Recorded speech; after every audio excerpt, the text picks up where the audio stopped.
Magandang gabi po sa ating lahat. Ayan, so tayo po ngayon ay dadako sa ating ika-67 to 69 na tanong at sagot sa Westminster Shorter Catechism. So, umpisahan po natin sa tanong na ika-67, ano ang ika-6 na utos? At ang sagot po, sabay-sabay po nating basahin. Ang ika-6 na utos ay huwag kang papatay. Amen. So, ang ibig sabihin po ng utos na ito ay dapat ingatan ng tao ang sariling buhay at ang buhay ng ibang tao. Dahil ang tao ay mahalaga sa Diyos. Hindi lang ito simpleng utos laban sa literal na pagpatay.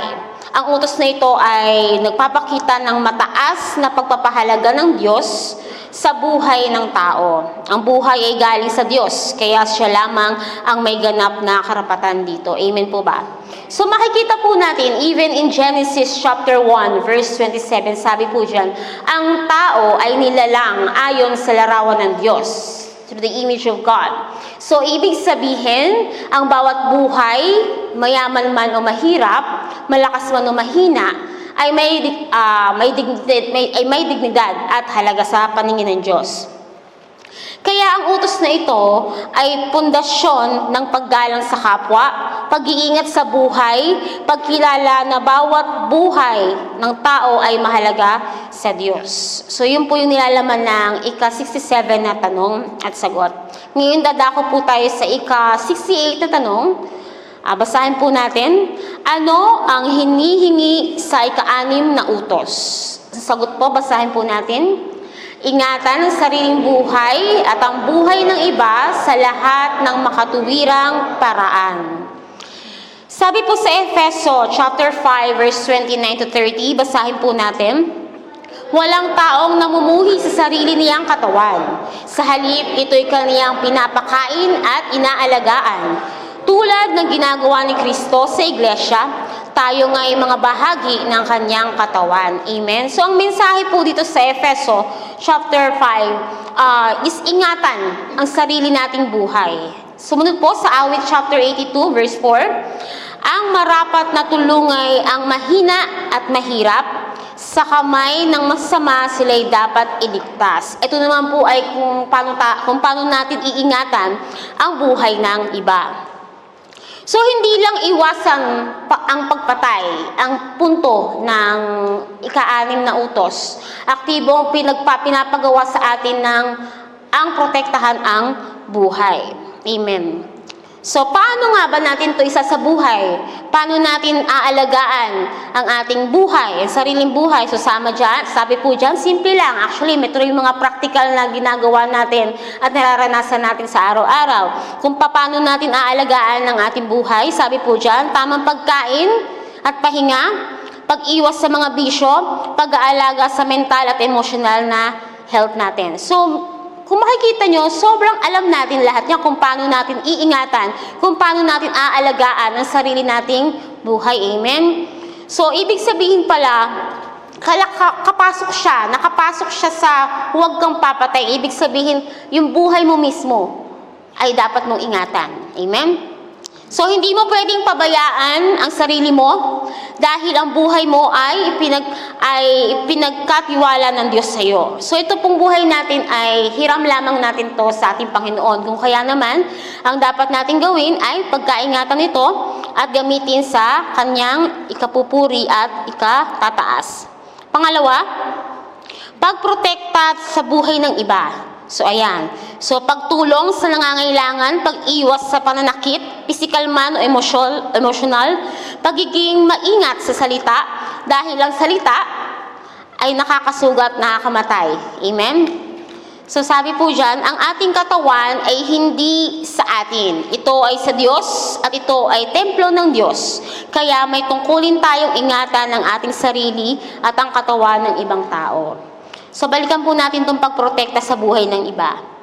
Pagtulong sa pangangailangan, sa mga nangangailangan, pag-iwas sa pananakit. Dito minsan, hindi natin namamalayan, akala natin simpleng physical lang, simpleng salita lang, hindi natin alam, pumapatay na pala tayo. Di ba? Nakakapatay na tayo especially sa wordings natin. So, kailangan tayo mag-ingat sa ating mga pananalita. Amen? Tutungo po tayo sa ika-69 na tanong. Basahin po natin lahat. Ano ang ipinagbabawal sa ika-6 na utos? Sagot, basahin po natin. Ipinagbabawal ng ika-6 na utos ang hindi makatarungang pagpatay sa sarili, kumitil ng buhay ng iba, at gumawa ng anumang bagay na maaaring humantong sa pagpapatiwakal o pagpatay. Yan. So, ito yung mga pinagbabawal. Mas malalim pa dito kaysa sa literal na pagpatay, pati ang ugat ng pagpatay ay ipinagbabawal. So, hindi lang pala yung pinakahuwag kang papatay, ang pinagbabawal ng Panginoon. Ultimo, yung mga paraan, yung mga ugat, mga roots kung bakit ka pupunta or hahantong sa sitwasyon na yon. So, sabi sa Mateo chapter 5 verse 21 to 22, basahin po natin lahat. Narinig ninyo na sinabi sa inyo ng mga ninuno, huwag kang papatay, ang sinumang pumatay ay mananagot sa hukuman. Ngunit sinasabi ko naman sa inyo, ang sinumang napopoot sa kanyang kapatid ay mananagot sa hukuman. Ang humahamak sa kanyang kapatid ay mananagot sa kataas-taasang kapulungan ng mga Hudyo. At sinumang magsabi sa kanyang kapatid, ulol ka, ay manganganib na maparusahan sa apoy ng impyerno. Grabe po ito, no? Ultimo yung word ayaw nating banggitin, di ba? Kasi tinuturo po ni Jesus dito na kahit galit at insulto ay may pananagutan na parang pagpatay sa puso. Para ka na rin pumatay sa puso ng tao.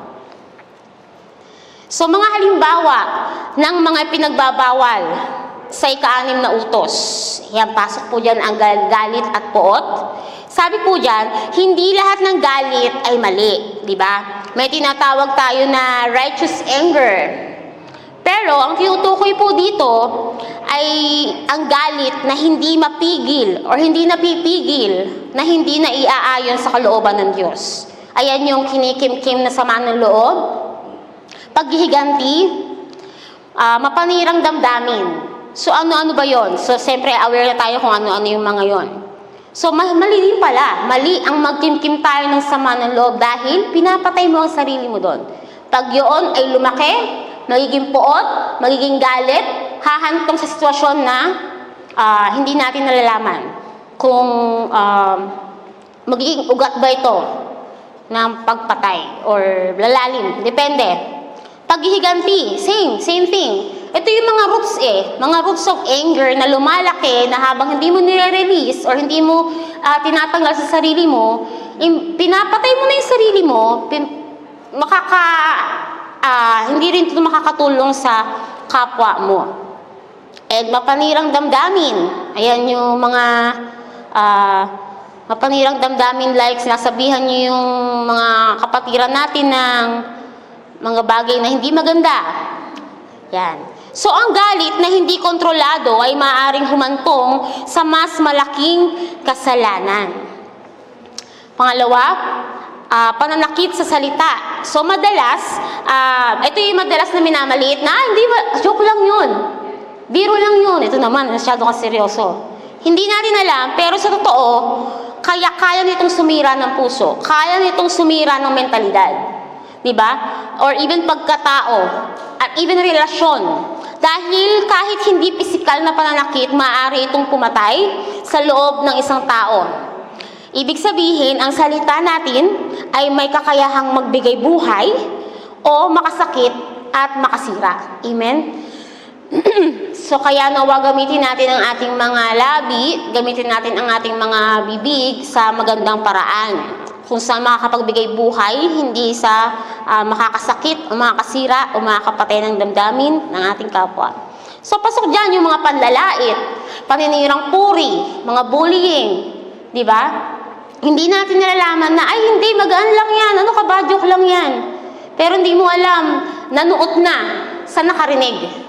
At dadalhin na niya ito habang buhay. Di ba? Hindi natin alam kung paano i-absorb ng kapwa natin yung mga sinasabi natin. Kaya tayo po'y maging maingat dahil ito po